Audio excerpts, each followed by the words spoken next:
Siapa saudara di dalam Tuhan?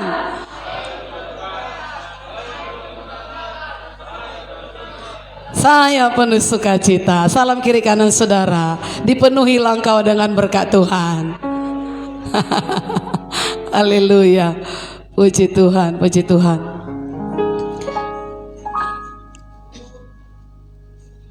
Tuhan Yesus baik, amin.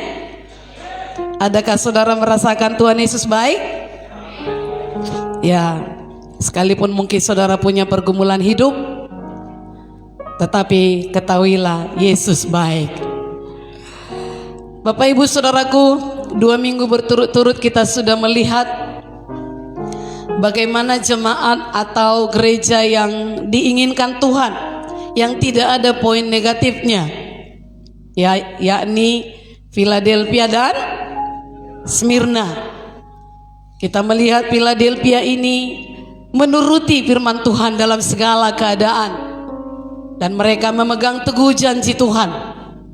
Dan minggu lalu Bapak Gembala menyampaikan jemaat Smyrna yang secara dunia miskin dan menderita, tapi di hadapan Tuhan kaya. Karena apa? Kesetiaan mereka kepada Tuhan dalam segala keadaan. Sekalipun secara ekonomi miskin, tapi mereka tetap setia. Mereka miskin bukan karena malas, tapi memang diboikot. Sudah jelas kita dengar minggu lalu. Saudaraku, hari ini kita akan melihat 5 dari 7 gereja dalam kitab Wahyu yang punya poin negatif sehingga ditegur Tuhan, dan harus bertobat, harus menang atas tantangan itu supaya dapat dipulihkan. Meskipun ditujukan kepada gereja-gereja tertentu pada masa itu, tapi pesan-pesan dalam kitab Wahyu ini memiliki makna yang lebih luas. Pesan-pesan ini berbicara tentang tantangan-tantangan yang dihadapi oleh gereja dalam berbagai zaman, termasuk zaman kita ini. 7 gereja di kitab Wahyu ini awalnya didirikan dan dikembangkan oleh Rasul Paulus. Walaupun surat-surat ini ditulis untuk ke-7 gereja di Asia Kecil, namun banyak hal yang disebutkan persis sama dengan apa yang terjadi kepada gereja di zaman ini. Nah, dengan mempelajari pesan-pesan ini, kita dapat memperbaiki diri. Kalau dari teguran-teguran itu ada pada kita, apakah pribadi atau secara kolektif, yaitu gereja kita bisa belajar dari pengalaman mereka, dan kita mempersiapkan diri untuk menghadapi tantangan di masa depan, karena pasti akan makin banyak tantangan, dan dengan iman dan pengharapan kita bisa menang. Haleluya. Karena dari semua sidang itu, yang terakhir kalimat Tuhan berkata, barang siapa menang, barang siapa menang. Tidak ada pilihan lain kecuali menang. Tidak ada pilihan lain kecuali bertobat. Amin. Mari kita lihat gereja yang ditegur dan harus bertobat. Yang pertama yaitu jemaat di Efesus. Yesus menyebutkan poin positif dari jemaat Efesus ini, yaitu mereka melakukan pelayanannya atau pengikutannya kepada Tuhan dengan berseri lelah. Jadi bukan santai, mereka berseri lelah. Mereka sabar menghadapi orang-orang yang ingin mengacau mereka. Mereka juga benci kejahatan. Mereka juga tegas terhadap kebenaran. Ayat 2 dan 3 dikatakan, aku tahu segala pekerjaanmu. Bilang kiri kanan saudara, Tuhan tahu segala pekerjaanmu. Baik jerih payahmu maupun ketekunanmu. Aku tahu bahwa engkau tidak dapat sabar terhadap orang-orang jahat, bahwa engkau telah mencobai mereka yang menyebut dirinya rasul, tetapi yang sebenarnya tidak demikian, bahwa engkau telah mendapati mereka pendusta, dan engkau tetap sabar dan menderita oleh karena namaku, dan engkau tidak mengenal lelah. Pujian Tuhan itu sangat baik. Namun sayangnya, poin negatifnya adalah mereka perlahan-lahan, apa saudaraku? Mereka perlahan-lahan mengalami kemerosotan dan mulai kehilangan kasih terhadap sesama.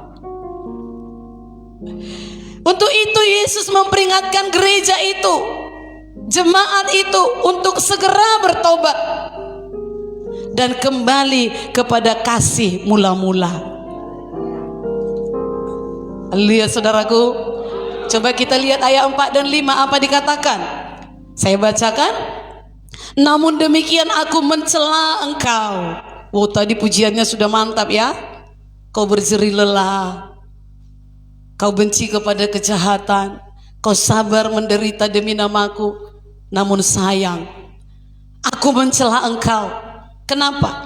Karena engkau telah meninggalkan kasihmu yang semula. Ternyata mereka melakukan semuanya itu tidak lagi dengan kasih, hanya karena aturan, formalitas. Sebab itu ingatlah betapa dalamnya engkau telah jatuh. Bertobatlah dan lakukanlah lagi apa yang semula engkau lakukan. Jika tidak demikian, aku datang kepadamu dan aku akan mengambil kaki dianmu dari tempatnya, jikalau engkau tidak bertobat.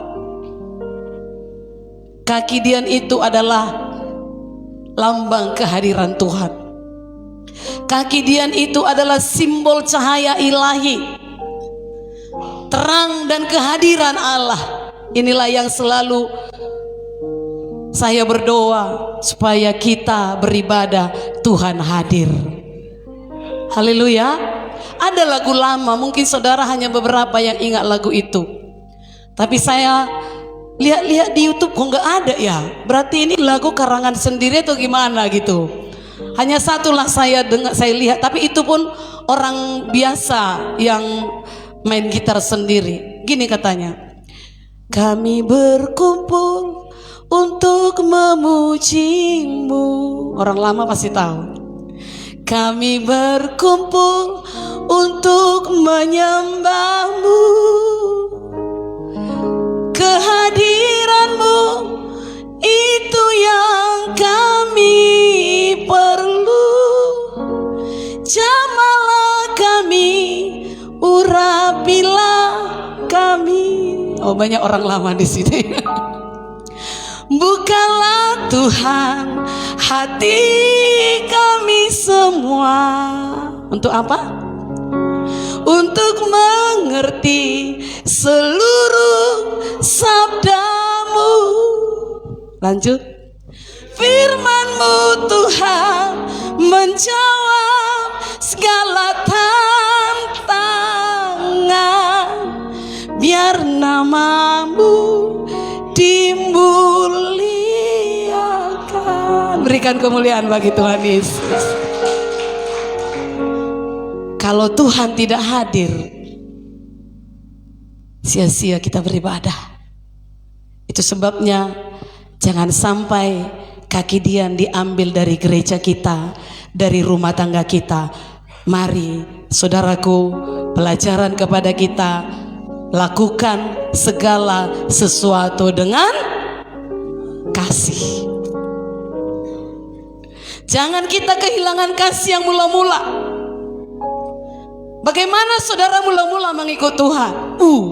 Saya dulu mula-mula mengikut Tuhan, tiap dipanggil ke depan saya maju. Saya pengen semua ikuti kegiatan. Setelah dibaptis air, training dasar, betul-betul sangat-sangat menyala-nyala. Saya masuk guru sekolah minggu. Udah masuk guru sekolah minggu, masuk lagi tim doa. Terhalang oleh pekerjaan, permisi dari tempat kerja, nggak dikasih dari tempat kerja. Telepon pimpinan, aku nggak bisa, minta maaf. Padahal nggak disuruh. Itu kasih mula-mula. Semua jalan yang sempit-sempit pun, malam-malam gelap pun dijalani demi satu jiwa. yang gak bisa berbahasa Indonesia. Kasih mula-mula, itu saya. Bagaimana saudara kasih mula-mula saudara? Ini teguran kepada jemaat di Efesus. Jangan sampai kehilangan kasih mula-mula. Kisah gereja Efesus sangat relevan dengan apa yang terjadi hari-hari ini. Memang banyak gereja ya bertekun dalam pelayanan, tapi kehilangan kasih mula-mula. Dan ada janji untuk yang bertobat dan menang, dikatakan ayat 7. Siapa bertelinga, yang bertelinga katakan saya. Hendaklah ia mendengarkan apa yang dikatakan Roh kepada jemaat-jemaat. Barang siapa menang, dia akan kuberi makan dari pohon kehidupan yang ada di taman Firdaus Allah. Ini adalah gambaran kehidupan kekal dan persekutuan yang sempurna dengan Allah. Muka dengan muka, itu persekutuan yang sempurna. Selanjutnya jemaat di Pergamus. Poin positif dari jemaat Pergamus adalah bahwa mereka teguh berdiri di tengah begitu banyak pekerjaan si jahat. Ya, mereka tidak menyangkal iman mereka pada Tuhan Yesus. Wahyu 2 ayat 13 dikatakan, aku tahu di mana engkau diam, yaitu di sana, di tempat tata iblis, dikelilingi iblis, dan engkau berpegang kepada namaku. Dan engkau tidak menyangkal imanmu kepadaku, juga tidak pada zaman Antipas saksiku yang setia kepadaku, yang dibunuh di hadapan kamu, di mana iblis diam. Wow, dahsyat poin positifnya. Namun meskipun mereka hidup dalam kebenaran, poin negatifnya tidak dipungkiri. Ada saja anggota jemaat yang masih kompromi, menyimpang dengan ajaran sesat. Bahkan dikatakan ada yang tidak bermoral, berzina. Ayat 14 dikatakan, tetapi aku mempunyai beberapa keberatan terhadap engkau. Inilah yang menjadi doa kita. Apa sih kira-kira keberatan Tuhan terhadap kita? Apa itu keberatannya? Di antaramu ada beberapa orang yang menganut ajaran Bileam. Apa itu ajaran Bileam? Memberi nasihat kepada Balak untuk menyesatkan orang Israel, supaya mereka makan persembahan berhala dan berbuat zina. Oh, sekarang ini mungkin akan banyak orang disesatkan. Enggak apa-apa berzina lalu bertobat. Enggak apa-apa menyembah berhala nanti bertobat. Akan banyak penyesat-penyesat. Karena itu Yesus memperingatkan supaya mereka sebab melalui pertobatan sajalah poin positif tadi berguna, supaya mendapatkan upah yang sudah disediakan Tuhan. Apa itu? Yaitu penyediaan Allah, nama baru di sorga. Pelajaran bagi kita agar jangan kita kompromi dengan pengajaran sesat dan yang tidak bermoral. Amin. Dikatakan ayat 17, barang siapa menang, katakan saya mau menang, kepadanya akan kuberikan dari mana yang tersembunyi. Itulah penyediaan Tuhan. Dan aku akan mengaruniakan kepadanya batu putih yang di atasnya tertulis nama baru. Semua kita punya nama baru di hadapan Tuhan, yang tidak diketahui oleh siapapun selain oleh orang yang menerimanya. Hanya saudara yang tahu dan Tuhan sendiri nama baru itu. Haleluya. Kemudian jemaat di Tiatira, hampir sama ya.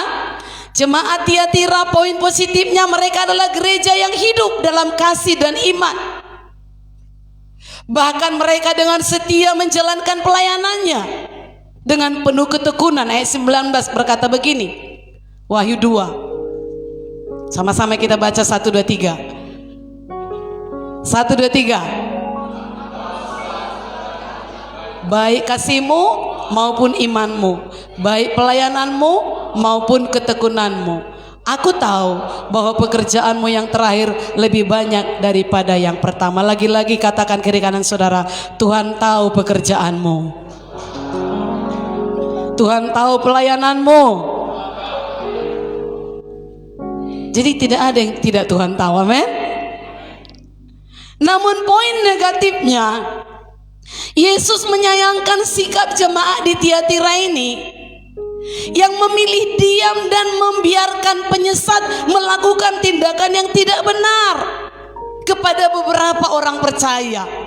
Dikatakan ayat 20, tetapi aku mencela engkau. Kenapa? Karena engkau membiarkan wanita Izebel yang menyebut dirinya Nabiyah mengajar dan menyesatkan hamba-hambaku supaya berbuat zina, hampir sama dengan Pergamus ya, dan makan persembahan berhala.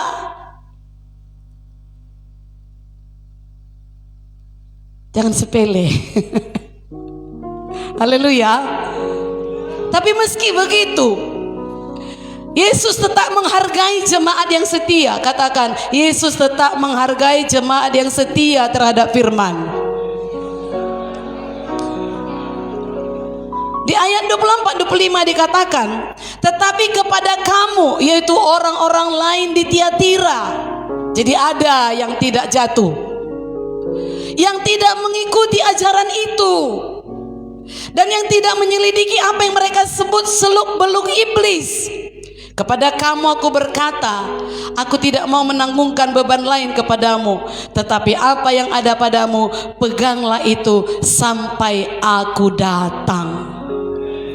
Nah, kalaupun ada, saudara lihat, dia hamba Tuhan, dia pelayan di gereja, dia setia ibadah, tapi toh ini tadi berbuat zina dan makan persembahan berhala, tetaplah pegang apa yang ada pada saudara. Amin. Yang lain, kata Yesus, yang tidak ikut, peganglah apa yang ada padamu sampai aku datang. Pelajaran kepada kita agar kita tetap setia terhadap kebenaran dan tidak mengikuti ajaran sesat. Walaupun mungkin kita lihat kedudukannya tinggi di gereja, saudaraku, kepada kita yang setia sampai akhir akan dikaruniai kuasa memerintah atas bangsa-bangsa. Yang mau memerintah bersama Yesus katakan saya.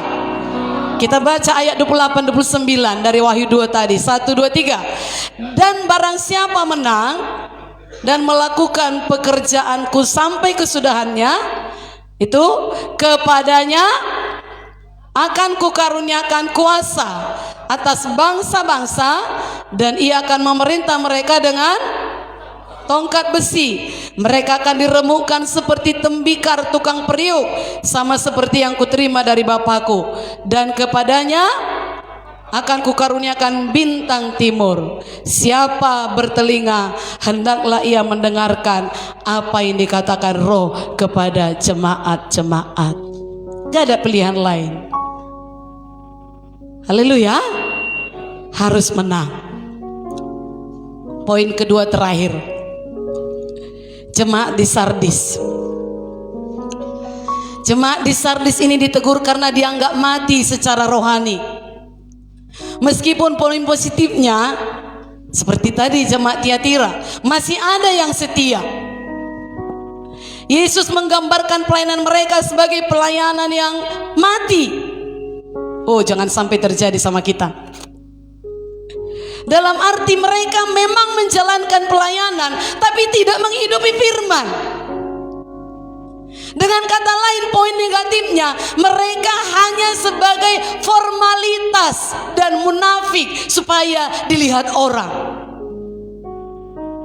Ayat 1 dan 2 Wahyu 3, sama-sama kita baca. Wahyu 3 1 dan 2. 1, 2, 3. Inilah firman Dia yang memiliki ketujuh roh Allah dan ketujuh bintang itu. Apa katanya? Aku tahu segala pekerjaanmu. Engkau dikatakan hidup, padahal engkau mati. Bangunlah Dan kuatkanlah apa yang masih tinggal, yang sudah hampir mati. Sebab tidak satu pun dari pekerjaanmu aku dapati sempurna di hadapan Allahku. Wow. Dikatakan apa yang masih ada, bangunlah dan kuatkanlah apa yang masih tinggal. Berarti masih ada sisa-sisa iman yang masih bisa dikuatkan. Haleluya. Mungkin tinggal sedikit iman itu, tetapi masih ada harapan bisa dikuatkan kalau mau. Katakan saya mau. Amin.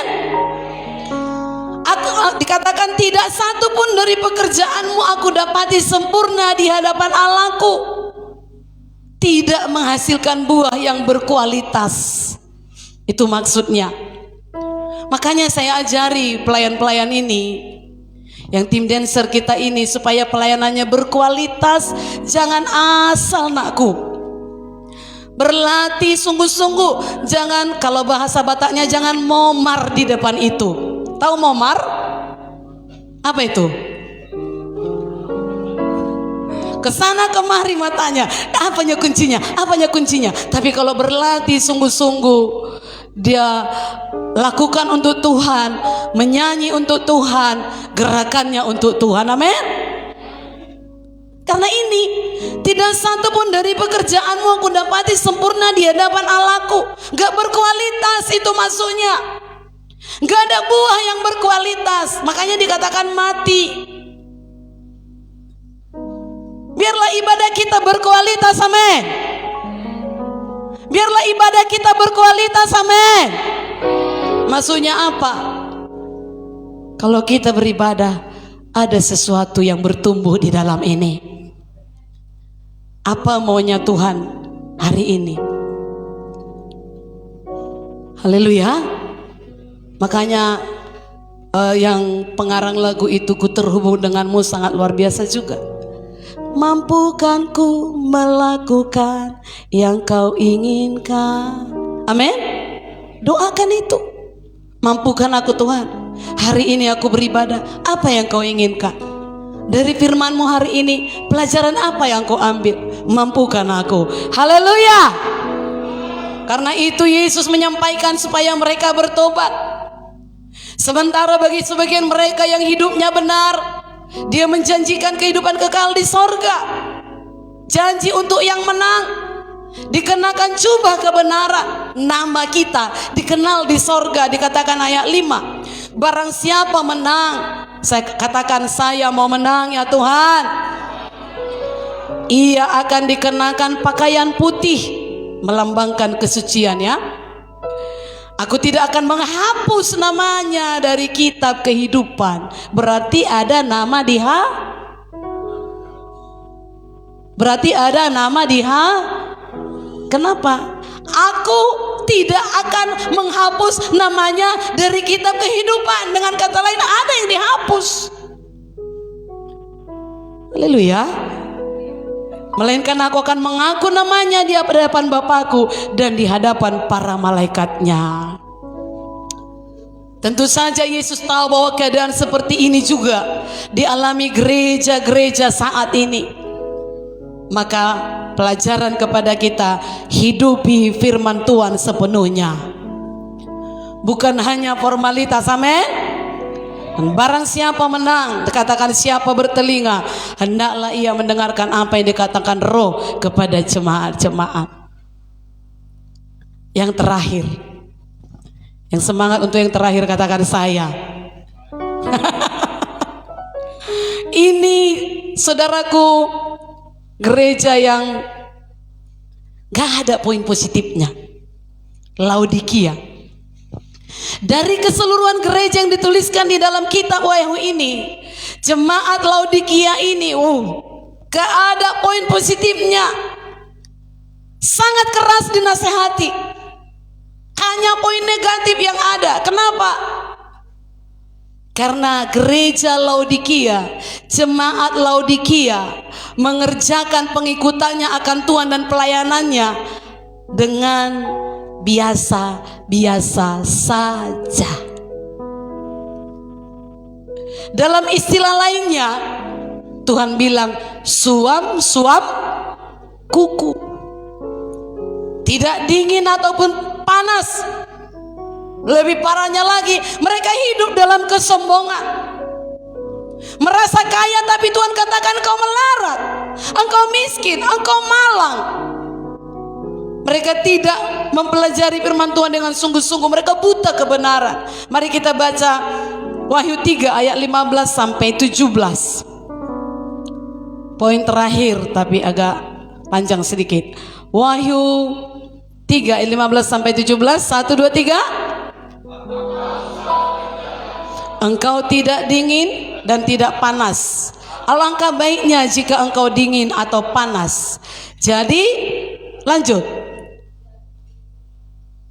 Jadi karena engkau suam-suam kuku dan tidak dingin atau panas, aku akan memuntahkan engkau dari mulutku. Lanjut. Karena engkau berkata, aku kaya dan aku telah memperkayakan diriku dan aku tidak kekurangan apa-apa. Dan karena engkau tidak tahu bahwa engkau melarat dan malang, miskin, buta dan telanjang. Lihat. Sangat berbeda pandangan Tuhan dan pandangan manusia. Mereka merasa memiliki kemakmuran dan kesejahteraan. Namun Yesus berkata sesungguhnya mereka melarat dan miskin. Bayangkan, kota yang menghasilkan kain wol itu mahal. Tapi Yesus katakan mereka telanjang. Padahal penghasil kain wol. Kota yang memproduksi salep mata, tapi Yesus katakan mereka buta.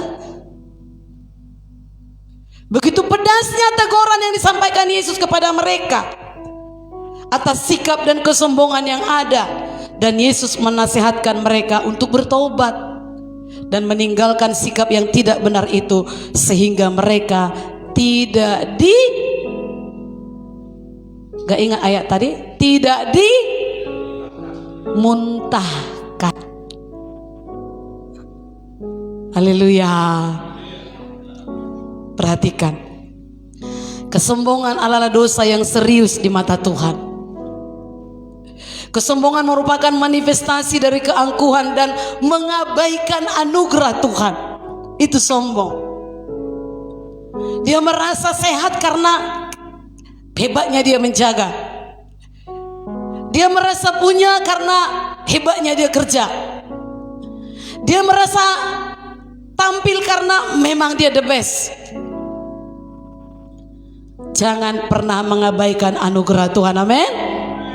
Apapun adanya kita saat ini, semua karena anugerah Tuhan. Haleluya. Namun meski keadaannya demikian, baik kali Tuhan itu. Makanya tadi saya ajak saudara menyanyikan, ya Yesus baik. Dia sangat baik. Walaupun sudah ditegur dengan keras, Yesus tetap menaruh kasih-Nya atas orang-orang percaya seperti Laodikia ini. Dia mau teguran tersebut membuat gereja ini bertobat dan berbalik kepada Tuhan. Apa dikatakan ayat 18 sampai 19? Kita baca ayat 18 sampai 19. 1, 2, 3. Maka aku menasihatkan engkau. Katakan kiri kanan saudara, dengar nasihat. Amin. Berarti kalau masih ada yang menasihati kita, karena mereka sayang kepada kita. Ini gereja Laodikia ditegur dengan keras, tapi masih diberi kesempatan dinasehati. Kita baca ulang 1, 2, 3. Maka aku menasehatkan engkau supaya engkau membeli daripadaku emas yang telah dimurnikan dalam api, agar engkau menjadi kaya, dan juga pakaian putih supaya engkau memakainya, agar jangan kelihatan ketelanjanganmu yang memalukan, dan lagi minyak untuk melumas matamu supaya engkau dapat melihat. Barang siapa kukasihi,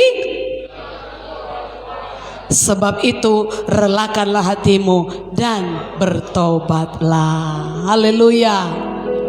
Wow, baik kali Tuhan kita itu. Dia nasihati lagi. supaya tidak sia-sia dia menebus. Dia berkata, beli daripadaku emas yang dimurnikan dalam api.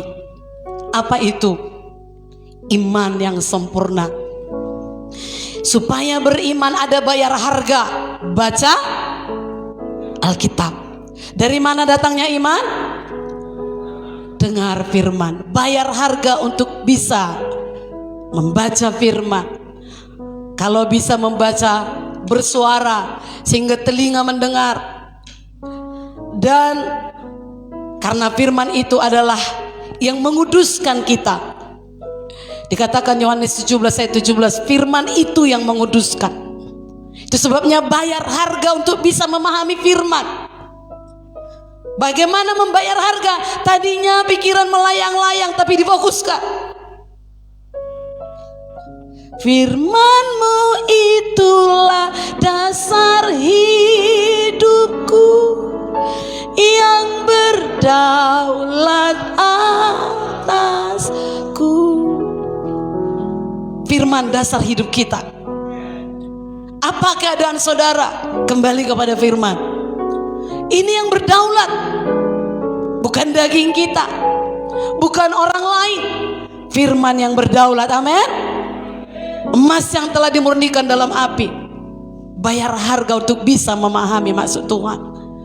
Dan dikatakan agar engkau menjadi kaya. Ya, kita kaya rohani seperti firman Tuhan minggu lalu, amin. Kalau kita sudah kaya rohani, semua bisa kita lakukan. Dan juga pakaian putih supaya engkau memakainya. Ini moral, karakter yang bersih, serta perbuatan-perbuatan yang benar. Banyak manusia sekarang gak bermoral. Di sosial media, bahkan di jalan-jalan, di pasar-pasar, banyak sekarang gak bermoral. Rebut suami orang, rebut istri orang, di mana-mana perselingkuhan. Gak peduli mau Kristen, mau Batak, mau apa, mau Nias, mau suku apa, lihatlah itu semua. Ini zaman sangat rusak, gak bermoral. Dan Tuhan katakan, supaya tidak kelihatan ketelanjanganmu yang memalukan, beli pakaian putih. Miliki etika, amin saudaraku. Karakter yang bersih, perbuatan-perbuatan yang benar. Kalaupun orang lain salah, bukan berarti kita harus ikut-ikutan salah. Tetap dalam kebenaran, amin. Dan dikatakan lagi, dan lagi minyak untuk melumas matamu, supaya engkau dapat melihat. Ini melambangkan pimpinan Roh Kudus. Kita perlu pimpinan Roh Kudus sehingga kita memiliki kepekaan dan kecerdasan rohani. Katakan kepekaan dan kecerdasan rohani. Amin. Saudara berada di luar sana, saudara peka, saudara cerdas membedakan mana yang dosa, mana yang tidak. Mana yang menyenangkan Tuhan, mana yang menjijikkan bagi Tuhan, peka. Walau orang banyak mendukung, tapi kalau itu menjijikkan bagi Tuhan, kita tidak kompromi di sana, amin. Haleluya. 3 hal ini supaya kaya: emas yang dimurnikan, pakaian putih, perbuatan-perbuatan yang benar, karakter, moral yang benar, dan juga minyak untuk melumas, pimpinan Roh Kudus, supaya kita cerdas secara rohani. Haleluya. Haleluya. Pelajaran kepada kita betapa luar biasa janji-janji bagi yang mau bertobat. Kita baca ayat terakhir, ayat 21 dan 22 dari Wahyu 3 tadi. 1, 2, 3. Barang siapa menang, ia akan kududukkan bersama-sama dengan aku di atas tahtaku. Wow. Sebagaimana aku pun telah menang dan duduk bersama-sama dengan Bapakku di atas tahtanya. Siapa bertelinga, hendaklah ia mendengarkan apa yang dikatakan Roh kepada jemaat-jemaat. Jemaat Giat Rasmi katakan, saya mau menang Tuhan. Haleluya. Jadi meskipun menghadapi berbagai tantangan, dan itu pasti, meskipun menghadapi berbagai pencobaan, saya dan saudara tetap setia kepada Kristus. Kita harus waspada terhadap ajaran yang salah. Saudara bisa dengar di YouTube ini lain, YouTube ini beda. Dengarkan saja gembalamu, amin. Ya, banyak yang benar, tapi banyak juga yang menyesatkan. Ikuti aja ini. Haleluya, haleluya. Tetap berpegang pada kebenaran firman Tuhan. Kalau kita tahu kebenaran, pasti kita tahu mana yang palsu. Amin. Amin. Kalau saudara punya tumpukan 10 juta, satu di antaranya palsu, saudara buang semua? Tidak, yang palsunya dibuang. Saudara sudah ada kebenaran, pegang teguh kebenaran itu kalaupun banyak pengajaran sesat. Amin. Haleluya. Saya dan saudara, gereja dan orang percaya harus selalu siap bertobat, memperbaiki diri ketika ada kesalahan. Karena kita belum sempurna, mungkin masih ada kesalahan, tapi jangan makin merosot, jangan makin jauh. Tadi dikatakan ada kepekaan rohani. Oh, aku ini udah jauh ini, kok 2 pagi enggak lagi, hanya sekedar terima kasih Tuhan pimpin hari ini, amin. Padahal dulu aku masih menangis 2 pagi. Masih bisa aku berdoa untuk keluargaku. Kok sekarang aduh peka. Apa ini? Nggak mau aku begini. Tolong aku Tuhan. Itulah bayar harga tadi, beli. Ada yang harus dilakukan. Ada usaha. Sediakan waktu. Berkorban, amin. Haleluya. Jadi harus siap sedia selalu bertobat. Dan kalau ada yang negur, gembala sidang menegur, pemimpin-pemimpin rohani menegur, jangan merasa kok aku ditegur padahal aku sudah benar. Belum tentu benar, masih ada yang salah maka ditegur. Haleluya, haleluya. Dan perhatikan, kalau sudah tidak ditegur, kalau sudah dibiarkan, itu sudah sampai pada tahap terserah kau. Itu dia. Maka kalau masih ditegur, angkat tangan, puji Tuhan. Haleluya, haleluya. Saya dan saudara gereja Tuhan harus menjaga semangat kasih mula-mula, dan kerinduan untuk melayani Tuhan dengan sungguh-sungguh, bukan formalitas, bukan supaya dilihat orang. Itu munafik katanya. Sebabnya jangan karena formalitas, tapi memang karena mengasihi Tuhan dan mengasihi gerejanya. Amin. Haleluya. Dan terakhir, gereja, saya dan saudara harus selalu siap menyambut kedatangan Tuhan Yesus. Dari 7 gereja, 3 minggu ini kita belajar. Sudah pernah, tapi diulang lagi. Kenapa? Supaya kita tahu berjaga. Biarlah kita gereja yang diinginkan Tuhan, Philadelphia, amin. Tambah Smyrna. Tapi yang kelima ini, awas-awas, jangan sampai kita, kalau memang ada di antara kelima tadi kita ditegur, gak ada pilihan lain, bertobat. Dan janji Tuhan kalau menang, walau sudah ditegur, walau sudah dicela, tapi kalau menang, janjinya sangat luar biasa. Memerintah bersama Dia, duduk di atas tahta bersama Dia, nama baru di sorga, pakaian putih. Oh, itu luar biasa. Haleluya. Adakah saudara diberkati? Adakah saudara diberkati? Bisa kita menjadi gereja yang tetap pada kasih mula-mula? Apalah kasih mula-mula salah satu? Menginjil. Iyalah, menginjil. Kenapa perlu menginjil? Karena itu perintah Tuhan. Pergilah, jadikan semua bangsa muridku, dan baptislah mereka dalam nama Bapa, Anak, dan Roh Kudus, dan ajarlah mereka melakukan segala sesuatu yang kuperintahkan kepadamu, dan ketahuilah aku menyertai kamu sampai kepada akhir. Itu janji yang dahsyat. Oke lah, saudara, menginjil gak harus begini sama orang-orang. Hai orang-orang, bertobatlah, kalau tidak kau ke neraka. Tapi sekarang banyak loh di jalan-jalan begitu. Saya lihat di beberapa, di pasar-pasar, mereka gak peduli mereka didengar atau enggak. Mereka pasang speaker, ya, di luar negeri banyak. Kalaupun ada saudara dengar berita, oh Eropa sekarang gerejanya mati, Eropa sekarang banyak gereja tutup, itu kabar bohong. Amerika sekarang dilawat Tuhan. Eropa sekarang banyak dilawat Tuhan. Ya, kasih mula-mula. Haleluya. Nggak mesti kita besar-besaran mengadakan KKR. Tapi satu keluarga saudara mungkin saudara tobatkan.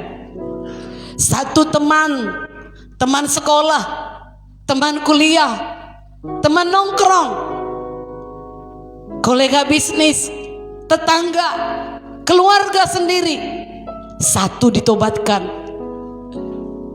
Saudara lihat hidupnya nggak benar, ajak ke gereja, ajak ikut pemuritan dasar, training dasar. Mungkin agak-agak sulit, tapi pasti bisa. Amin. Sudah parahnya teguran Tuhan pada Laodikia, tapi masih dinasehatkan sampai pada napas penghabisan, harus tetap beritakan kabar baik. Amin. Amin. Kiranya gereja kita, jemaat Tuhan di tempat ini, saya dan saudara berkenan kepada Tuhan. Kita berikan kemuliaan bagi Tuhan Yesus. Haleluya. Mari kita bangkit berdiri. Kita butuh dipulihkan. Kalau memang Tuhan sudah senang atas hidup kita, puji Tuhan. Tapi kalau masih ada yang perlu diperbaiki, nyanyikan lagu ini dengan iman. Pulihkan aku Tuhan. Ubah hatiku seperti hatimu, seperti yang kau mau. Sempurnakan aku Tuhan, bagai emas murni. Pulihkan, pulihkan. Haleluya.